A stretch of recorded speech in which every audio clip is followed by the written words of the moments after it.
Untuk menguji kesuburan tanah, yang pertama kita butuhkan adalah sampel tanah.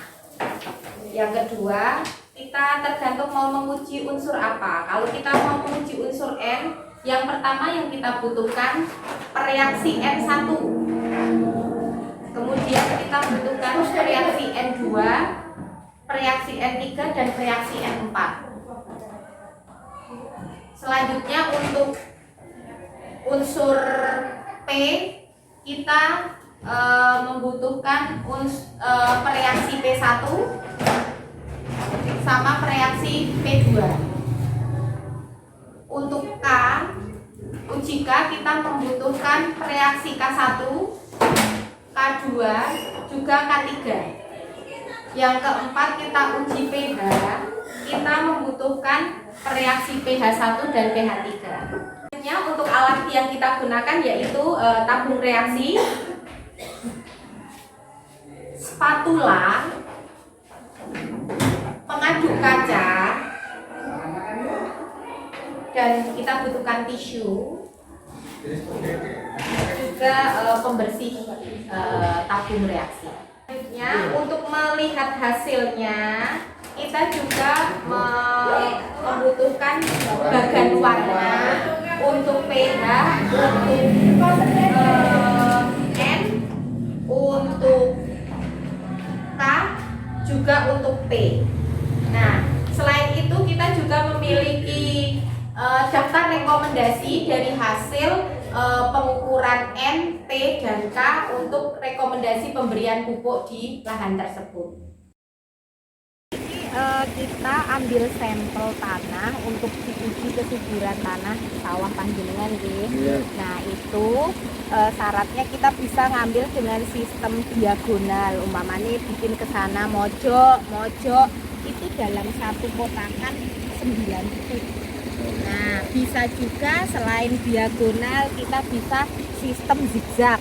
Geser mriko dalam satu kotak kita ambil 9 titik lagi, atau kita acak bebas yukuke asal tidak terlalu berdekatan dan tidak terlalu berdekatan dengan galengan. Niku satu syaratnya. Yang kedua, diambil titik 9 itu di dalam satu kotak. Boten yuk niki nggonen jenengan mriku kalih mriko ngoten boten, tetep dalam satu kotakan petak alami. Lajeng carane le mendet niki mengke di napa dipendet sekitar yang jadikan sampel itu 20 cm tanah di bawah permukaan minimal 20 cm. Jadi makanya nek pamane niki jelek spatula yuk sing dipendet mrikine ngoten dipendet seperti awal. Yuk dibersihkan toh, yuk pendet wau kaya wau. Nah, sing bawah niki nah mriki nggih niku dipendet, mang pendet itu diparingke mriko. Ya, berarti sudah 5 titik ya. Oke. Selanjutnya setelah kita mendapatkan 9 titik sampling ini, kita campurkan apa ya, diuleni bahasane. Diuleni biar jadi homogen dari ke 9 titik tersebut. Monggo nggih. Sinten sing ajeng nguleni? Sing biasa gawe roti. Nah, itu.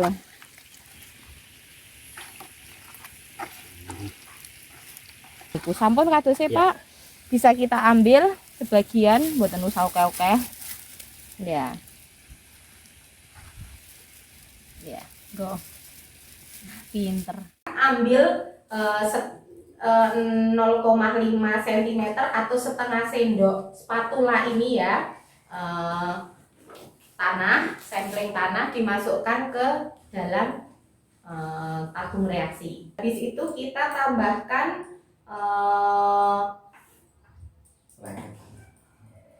pereaksi dari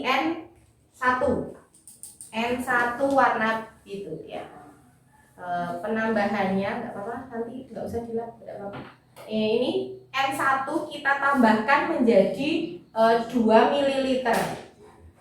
Ya, ini kita aduk. Kalau sudah merata, kita campurkan pereaksi yang kedua, N2. Ini untuk yang ini yang besar, Oke, kita masukkan, ini kita tutup biar tidak tumpah ya reaksinya. Oke, sudah kita taruh. Ini ditambahkan reaksi yang N2 juga diberikan sebanyak 2 ml. Jadi larutan menjadi 4 ml. Ini kita kocok. Kita kocok hingga merata.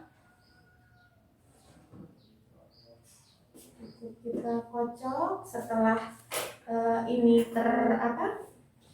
tercampur, kita tambahkan 3 tetes reaksi N yang ketiga.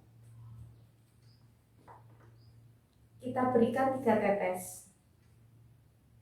1. Kocok. Setelah ini sudah campur, kita berikan reaksi N4, yaitu sekitar 5-10 butir dari reaksi tersebut. Sak pucuk emani iki mak ngagem sing pucukan iku. Enggak usah banyak-banyak. Nah, oke. Ya. Kita kocok lagi.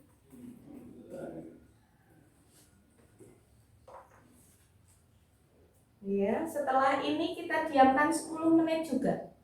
Nah, ini sudah 10 menit ya kita mendiamkan atau mendiamkan larutan dari sampel tanah yang pertama. Nah, warna airnya niki. Nah, ini atau yang ini kita menguji kandungan P. Kita mengambil sampel tanah setengah sentimeter atau setengah sendok spatula. Ya, kita masukkan ke dalam tabung reaksi ya. Kita masukkan. Kita menambahkan 3 ml reaksi P pertama. Nah, ya, kita tambahkan reaksi P pertama.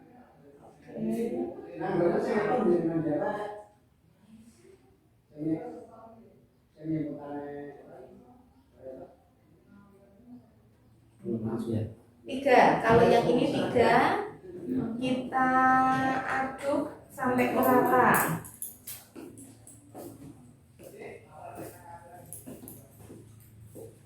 Oke, diaduk sampai merata dulu dengan kaca.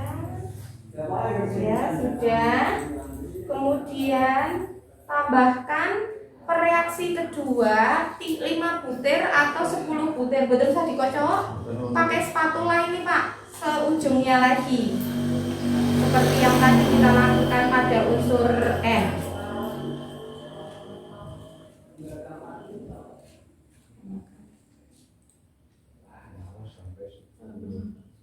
Oke, ditambahkan ya. Kemudian dikocok selama 1 menit. 1 menit ya. Kita kocok terus seperti ini. Nanti kita lakukan pengocokan selama 1 menit. Kemudian kita diamkan selama 10 menit. Nah, kemudian itu kita menggunakan bagan warna status hara P tanah. Nah, kita samakan karena ini masih cenderung bening ya, saya memasukkan saya mengambil ke arah rendah. Selanjutnya mengukur kandungan unsur K. Yang pertama kita lakukan penambahan tanah setengah spatula atau 0,5 cm. Kemudian nanti kita tambahkan reaksi K1 sampai ke volume 2 ml. Kemudian kita tambahkan reaksi K2 1 tetes, kemudian kita kocok 1 menit.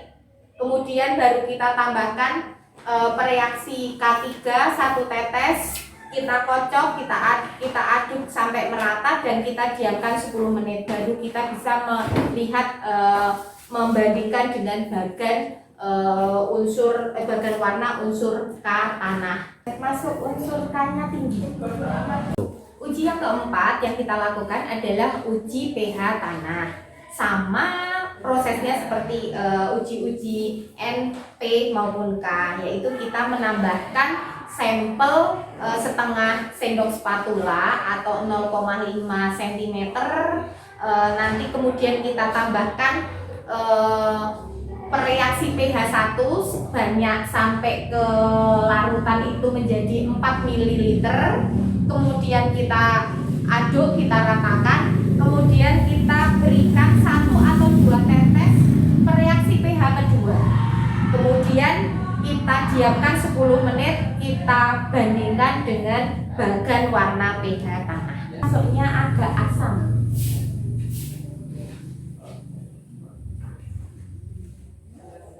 Oke, untuk hasil tadi kita uji unsur N, yaitu sedang, P rendah, P-nya rendah, K-nya tinggi. K tinggi. K tinggi ini berarti kalau kita menggunakan rekomendasi pupuk yang kita berikan, jika pupuknya tunggal, ureanya 300 kilo per hektar, SP36 100 kilo per hektar, sama KCL-nya 50 kilo per hektar. Tetapi kalau kita menggunakan pupuk majemuk, kita menggunakan rekomendasi 350 kilo Ponska 15%, 10%, 12%, dan urea 175 kilo per hektar. Yang artinya itu sesuai dengan kandungan unsur-unsur yang ada hasil kita uji pada siang hari ini.